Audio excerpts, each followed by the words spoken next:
phone memories running out. This is talking about the elders part 2. Yeah, so this elder came and gave us some shepherding about it all, and really reassured us that when the man walks in the hall, he himself will distract him for us. And actually made me feel a bit better that he would usher him to his seat and they'd make sure that he sat in his seat and all this. And after that meeting with them, I thought, I actually feel better. They're going to monitor him more, keep a close eye on him. We didn't let our children go to the toilet or wander around or anything. We've talked about that a lot in other videos. But the very last thing that happened with him was that we were walking out of the Kingdom Hall at the end of the meeting, and Jack says to me, "Mum, that bad man just opened the door for me as I came through." So this one elder followed us out and said, "Are you all okay?" and everything. And I said, "Not really, because you've told him to stay away from the children, and he's just opened the door for Jack." And he says, "Yeah, but if you see a child struggling at the door, you know, you're gonna open the door for him, aren't you? You know, it's just sort of human nature." No, it's not human nature. He's trying to mock you all because you've told him to stay away from the kids. But it was such an excuse. It's a difference, isn't it? It's if you have done something in the past, you've been to prison, you've been on a tag, you've had a curfew, then you go to Thailand. I mean, I'm not being funny, but you're a fucking idiot if you think that the paedophile goes to Thailand for nothing other than to do what they do. Yeah. I know two innocent people have stumbled across the bars where they have the kids going around with numbers on the neck and you order them. They stumbled across them by accident. That's how bad it is. And you go online and you see Thailand have got a big problem with sex offenders. That's where he chooses to go. What, are you joking? Yeah. You know what he's gone there for. You know what he's gone there for. He's not struggling with thoughts of children. He's going along with it. He's a scumbag. Yeah. So my last. But hang on, just hold a second. A comment. Someone said report what happened. Anything. If anything happened, report it to police. Well, you can't really because there's nothing to prove. No. It's all just what we've experienced. No. And that's the thing. All of this, the people who know we've left, a lot of them won't believe this, and the elders will lie about the whole fucking thing. There's a lady that's studying still, and she's not happy with it, and she says, "I'll keep an eye on him in the Kingdom Hall in case any other children come." But I'm trying to get through to her. She said, "Oh, they obviously didn't realise what he was, and they didn't realise this." And I'm saying, no, they did. She just doesn't realise it. Anyway, my last phone call with this brother, you know, our daughter was diagnosed with type 1 diabetes. And then we went into lockdown, and it was almost like everybody was so focused on their own needs for lockdown, they forgot about us. So he phones up and says, "I just wanted to see how you all are. Oh, you know," it's Lizzie's machine, I think, keeps going off.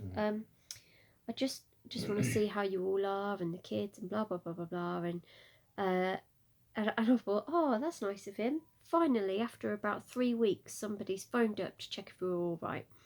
And then at the end of it, it was, "Are you okay to do your item on Zoom?" Yeah, I'm okay to do that. And then afterwards, I thought, he only rang for that. I've just like had this long chat with him. And then I decided, no, I'm not doing my item. We're not going on there, full stop. That was that elder. So that hurts. So then I'll move on to the next elder that I had the next phone call with. He phones up and says, "I just want to check that you know how to work Zoom and everything." Yeah, but we won't be having. Doesn't that just show that how well they know us as well? Yeah, we won't be having the children on there because obviously the paedophile's on there. And this elder just laughs and says, "Oh, don't worry, he's not up to his usual tricks because he's had pneumonia, so he won't be doing going up to no good like he usually is." Usual tricks, okay? So this is the elder that wanted to move when he knew about it. But something I was thinking about earlier, I was just cleaning the bathroom, and it reminded me about cleaning duty.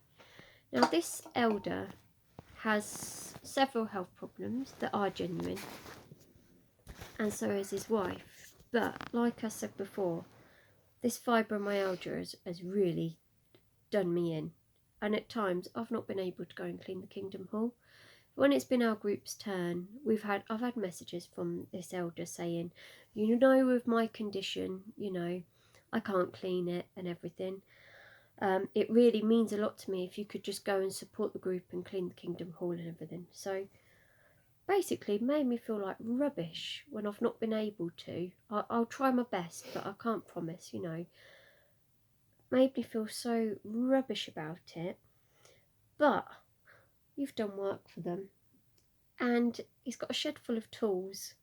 He's made these solid workbenches. Tools are better than He's mine. made door frames. Well, actually, He's made all these things, but Does he proper can't. joinery. He can't hold a duster Does though. proper joinery and stuff like that, and just like He can't hold a duster or He take can't do a some bit of- rubbish out the bit of bin cleaning, or anything, and it's just this whole. yeah. I mean, really, it's not for us to say all this, but it is suspect when they say you can't do this, you can't do that, but you can build a door frame in your house from scratch, like a real nice one, and build things like using proper joinery, using joints that need to be precise, straight, And the wife using specific tools that you buy and get.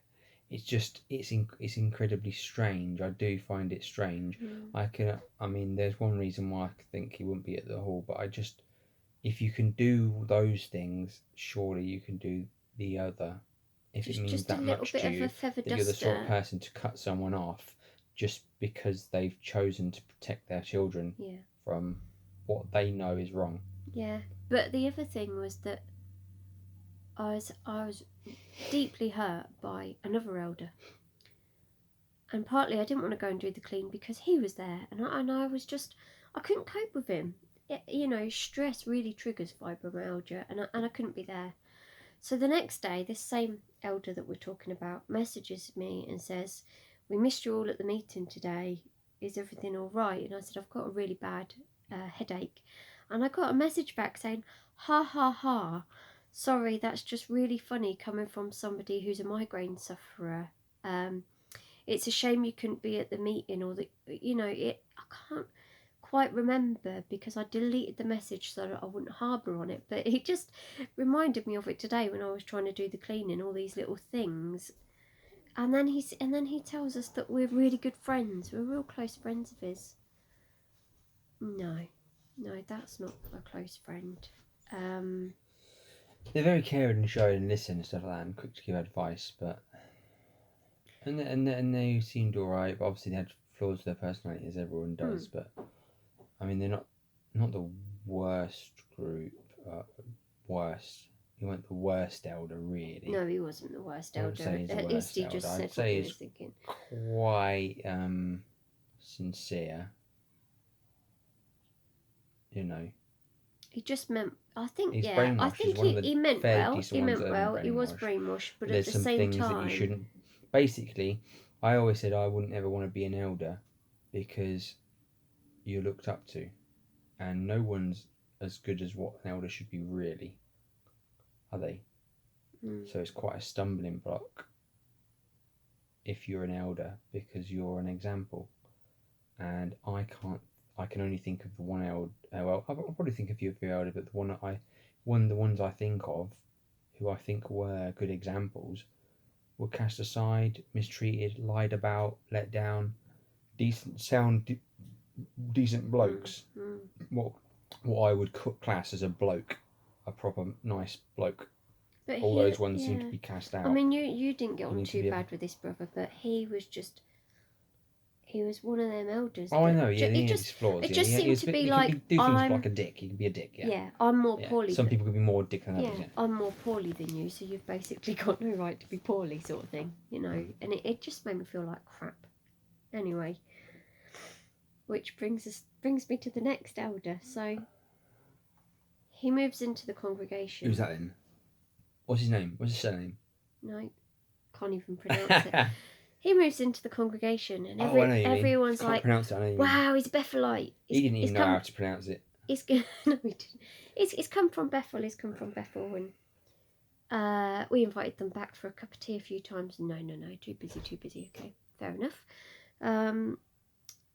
didn't really get to know him until he was going round. He went up to your granddad, didn't he, saying, "Have you got any caravans for me to clean?" Because he'd heard you talking about your parents and thought your granddad was your dad. Yeah, because And he was looking for work. Yeah. Because the people in the congregation, it's just really weird. And this is another thing. When I join the congregation, I talk to everyone and try and learn about everyone, when they work, where they work, what they're into. I ask questions. Selfish reason, I can learn from people. They might be able to help me out with something. But mainly, you want to know when they work, where they work, so you can help them out if they break down or need help, or if they've been in a hospital. Oh, he's had a car crash. He was working so and so today.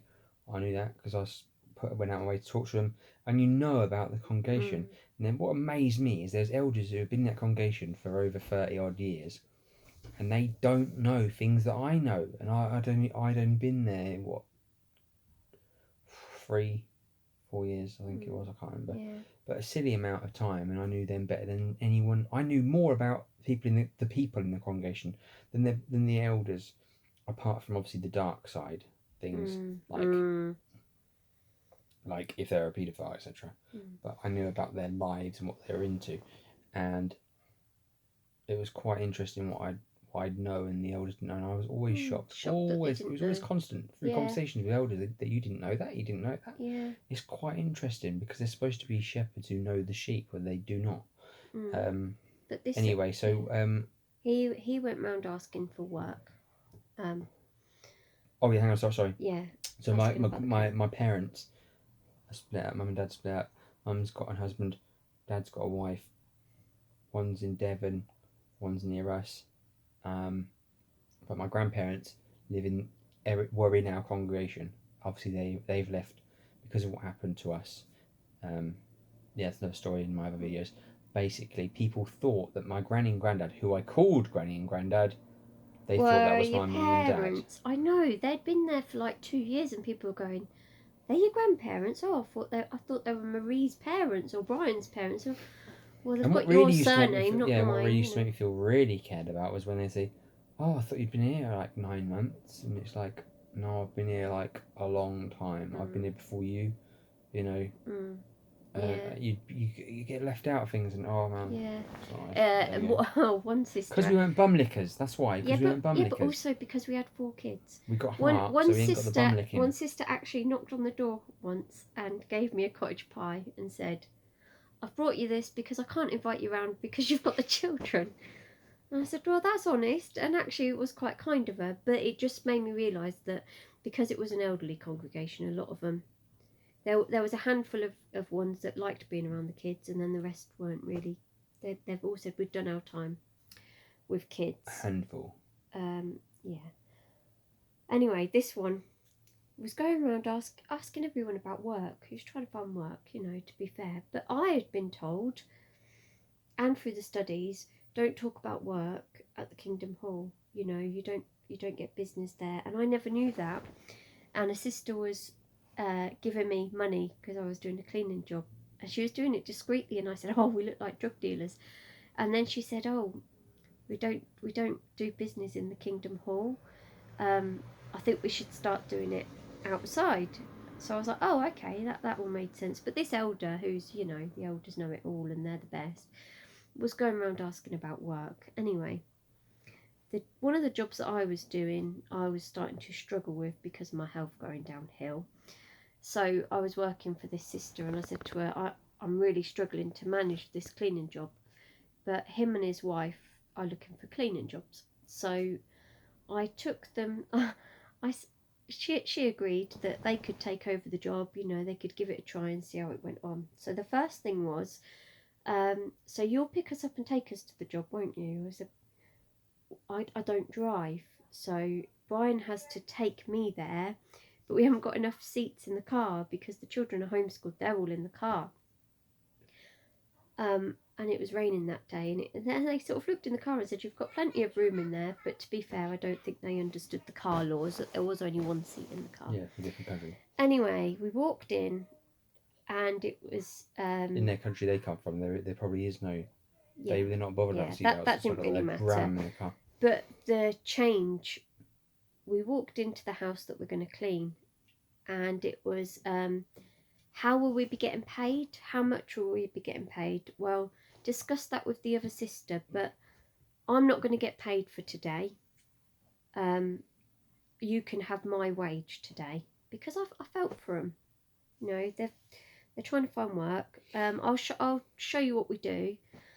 So I said, the main thing I'm struggling with is the hoovering, because my hands were swelling up. So if I said to the elder, could you do the hoovering, and I'll do me and the wife will do the other bits.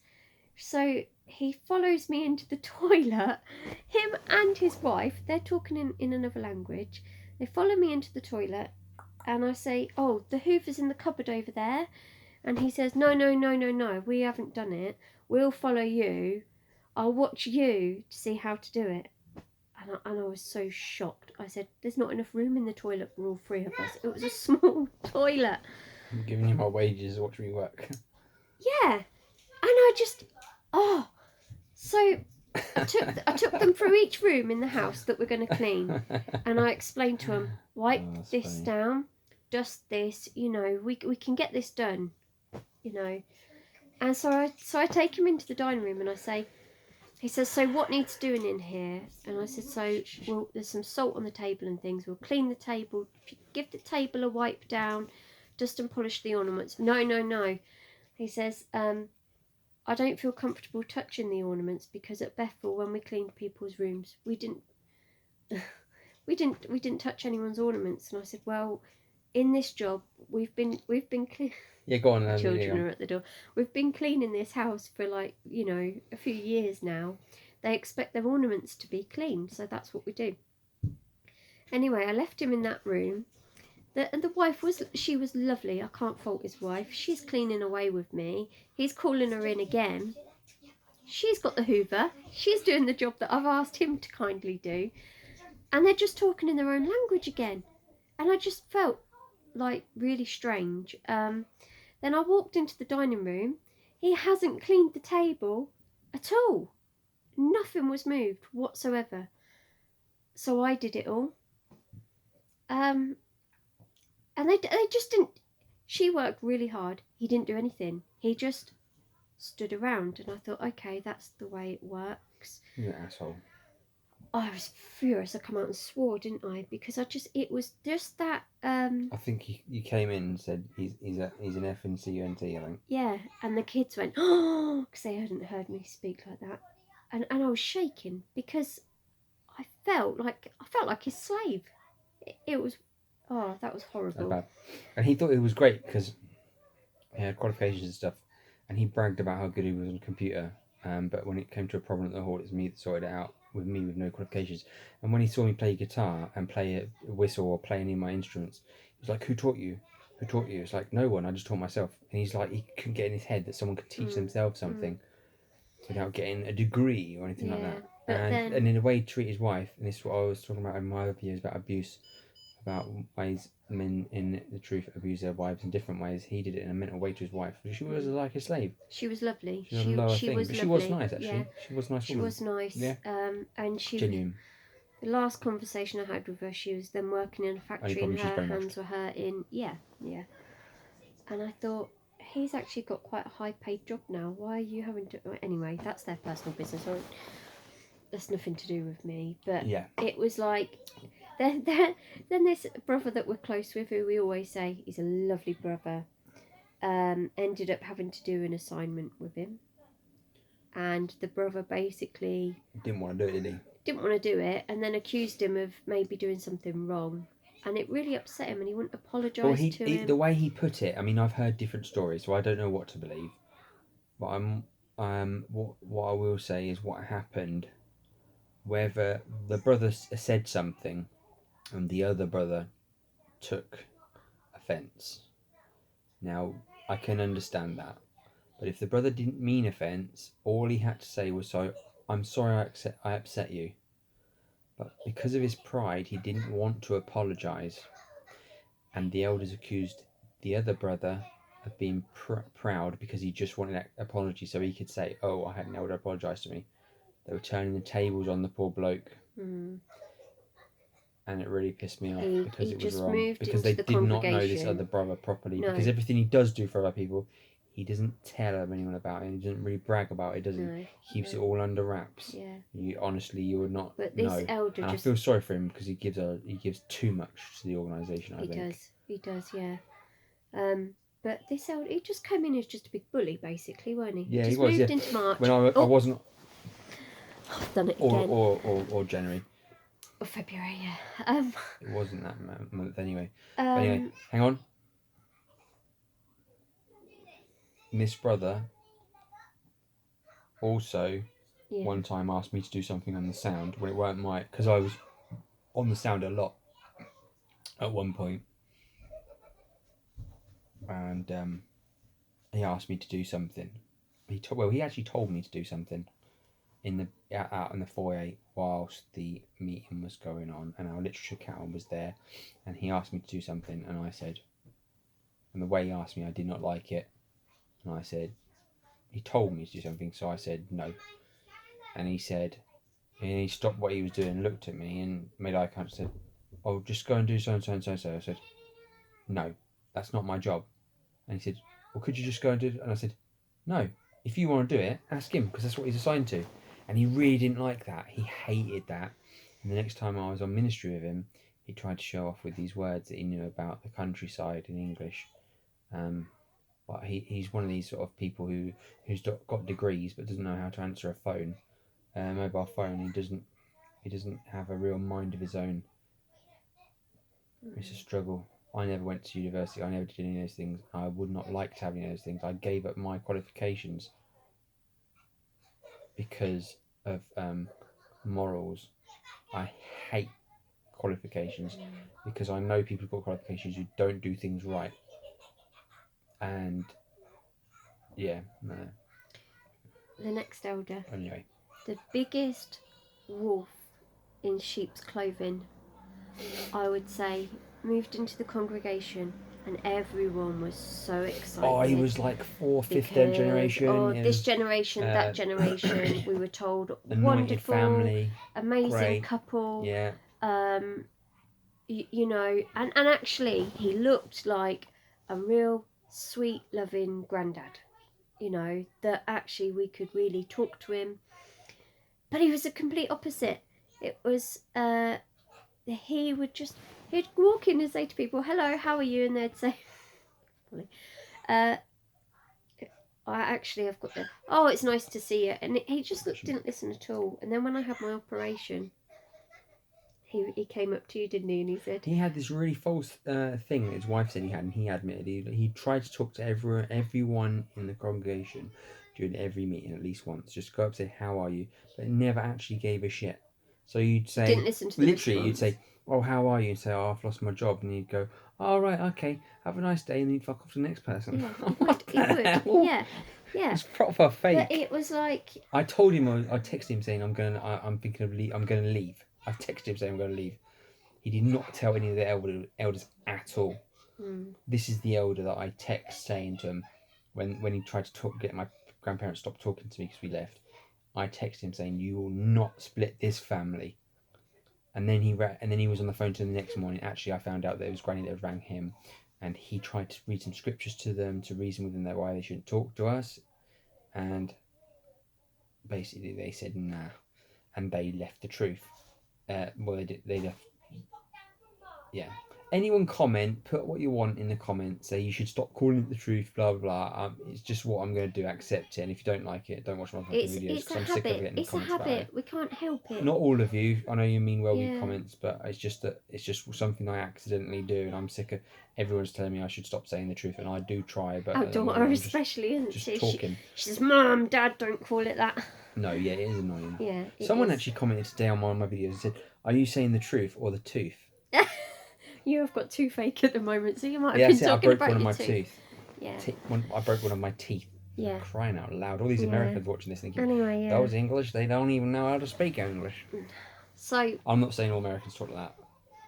Flipping but everybody made out that it was such a blessing to the congregation that he'd moved in. He didn't really bother. There was a couple of people that he bothered with, but the rest he just... And it was when you questioned one of the paragraphs in the Watchtower, and he said, "Oh, be careful! Don't He question did the not Watchtower." like the fact I questioned it because it hurt me, because Yeah. I've come from. My mum has so much money that it'll never be a problem for the rest of her life. She has so much money that she just buys cars on a whim. She buys boats. She's got lots of boats, lots of land. My dad also has a lot of money that he works very hard for. I was brought up in a I was never found wanting of clothes or anything, toys. I was spoilt. But they split up when I was young, and I went from nice sheltered little home. They weren't witnesses. Although I say that, there was a lot of violence and things going on. But anyway, then it went bang. We were in there in the roughest parts with drug dealers, travellers, Irish travellers, and stuff like that. I had to put up with a lot of stuff. Mum with different boyfriends, things going on, our cars getting burnt out, things getting broken into. Our lives changed in a very, very, very big way. Go on. Why was I saying that? Because the paragraph basically said that you should. So basically, I know what it's like to be poor. If you haven't got money, I've had money and I haven't had money, and we've been poor, haven't we? We've lost everything. Yeah. And we've been in hostels and things like that. So we know both. I know both sides. It's nice to have money, but the most important is family and time. Spending time with your family. Time is so important. Which other people don't seem to. They don't seem to get that, do they? That part's time. Important. It's like, make memories. Don't make you want them these good, designer trainers kind, instead? Yeah. So. Yeah. And then the thing that the paragraph annoyed me because it was about poor people, and it really does just piss me off. And basically, I was saying to him that it's not a nice paragraph, really. What about these people? And then he made some points later. I did and sort of understand. Okay, it's not the Watchtower's not written just specifically for our country. It's written for different countries. So I thought, okay, but I didn't agree with it. And while I was talking to him about it, he said you shouldn't question it, just straight off, and that just stopped me in my tracks. Like, I shouldn't question it. I started questioning a lot of it. Because the one of the things that I really liked when I came to Sheffield, they never asked us for money. And then they started regularly asking for money. It's like, oh, we need money, we need money, we need money. Building, give money for this. And if you give money, you're great. And it's like, and the thing you that make me feel like shit if I don't give money. Well, there was two things that really upset me with that elder. Was that he says to you, Brian, you need to fill in this form because we're having this building thing. Hold the thing. It'll come up on the screen telling you if you run out. I'm gonna go to the toilet. Yeah, we're doing this.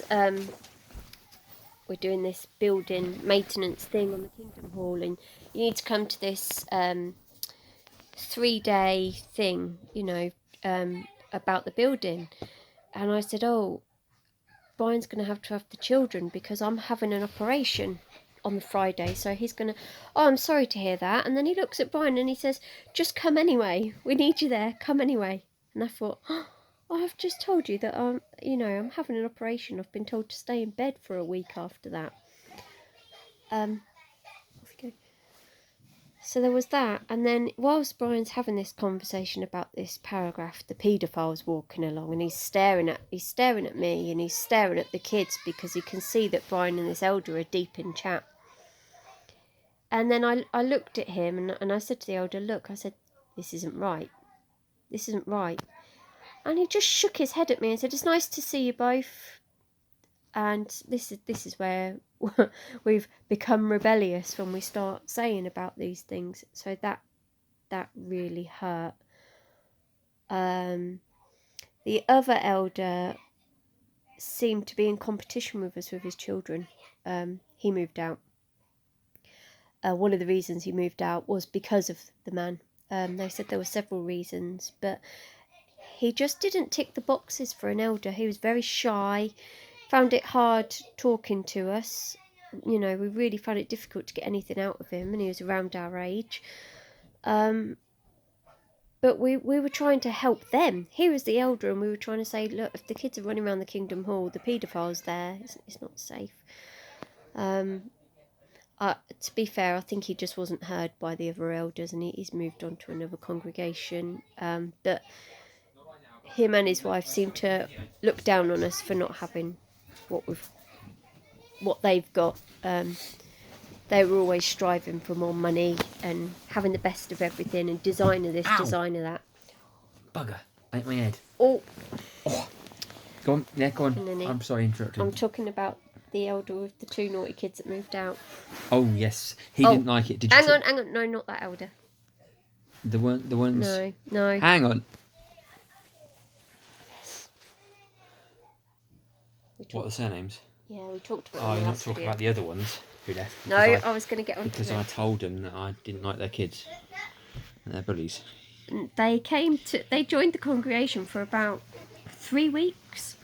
So this elder that I call the wolf in sheep's clothing, his daughter and son-in-law move in, and that was all made. They've got two lovely boys, and the dad.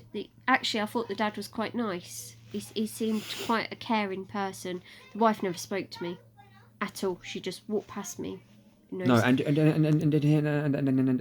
our brother broke down outside our house once, and it was a sunny day. The circumstances with the weather is the same in both stories. Basically, our brother broke down around our house, and we felt okay, you know. So obviously, you get a chair. We got a chair out the front, sat out the front because we had to wait for the recovery bloke for the brother. So we sat out the front with the chairs. I think you made him a sandwich and that, didn't you? Had cheese toast or something, and had a cup of tea and that, biscuits and that, and sat chatting. Nice, yeah. Yeah, that's what you do. You're supposed to look after people. But when I broke down, I was on my own, and the elder's wife, 3rd generation, and all that. I told her my car's not starting. I've leaked oil everywhere. Yeah, but why did you go there? I went there to give them free logwood. After work, I loaded up my vehicle with loads and loads and loads of logs on my own. Went to take it around there and then offloaded it by myself, just as a kind gesture. Because the wood, I didn't have to do that. The wood could stay at work. The people on the boats can have it, but I took it for them. Helped them out, save on their bills. You know, they've got kids and that. And yeah, I suppose, I don't know if she felt like, oh, because I'm a man and she's a woman, but I was outside. But I told her that the car wouldn't start and I got to wait for someone. She's like, oh, okay, blah, blah. And then that was it. Bye. Shut the door. I had to wait outside. I just sat there waiting on my own thinking, it would have been nice to just a bit of, you know, oh, do you want a cup of tea? Or I'll bring you out a cup of tea. Or anything. You know what I mean? I'll bring you out a cup of tea. Would have been lovely. Yeah. Or just no. Or okay, even. Or even. I was just waiting out there, sitting there thinking, oh, my car's just broken down. I've got nothing. I'm stuck out here. I could have just gone home without dropping out this wood, and I would have broke down on the drive, and I'd have been all right. But she could have. I mean, I went out of my way. It's a completely different direction. She could have even sent one of the children out to say, "Do you want a glass of water?" If she's out of tea bags or out of milk, which is a possibility. But no, it just wasn't there. No thought was there at all. And then we had the bullying. So I understand. I mean, she could have been going through depression or something like that, and all these other things. But no excuse really. I'm not